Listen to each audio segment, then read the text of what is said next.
রামকৃষ্ণ মিশনে অ্যাটাক হচ্ছে। Ramakrishna mission basically শাক্ত।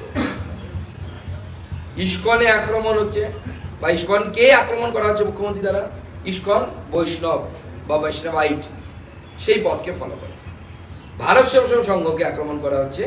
ভারত সেবাশ্রম সংঘ মূলত শৈবাইট অর্থাৎ শৈব, অর্থাৎ হিন্দু ধর্মের তিনটে সেক্টকে, বৈষ্ণব, শাক্ত এবং শৈব, তিনটে অংশকেই আক্রমণ করা হচ্ছে প্ল্যানফুলি। উদ্দেশ্য কি? উদ্দেশ্য মমতা বন্দ্যোপাধ্যায় মেরুকরণের রাজনীতি করতে চাইছেন।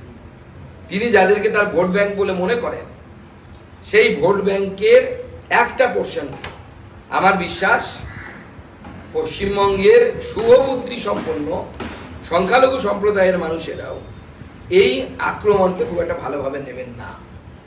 মমতা বন্দ্যোপাধ্যায় এটা রাজনীতির জন্য করছেন। মমতা বন্দ্যোপাধ্যায় কোনো ধর্মীয় সম্প্রদায়কে ভালোবাসেন না, কোনো ধর্মকে ভালোবাসেন না, নিজের কাজে শুধুমাত্র ব্যবহার করেন। এবং কিছুদিন আগে উনি কোরআনকে, পবিত্র কোরআনকে অপমান করে একটি স্টেটমেন্ট দিয়েছে মমতা বন্দ্যোপাধ্যায় ভাষণে। কোরআন নাকি শেষ হয়ে যাবে, তার নাকি প্রকল্প শেষ হবে না, এই ধরনের এক জায়গায় বক্তব্য রেখেছে।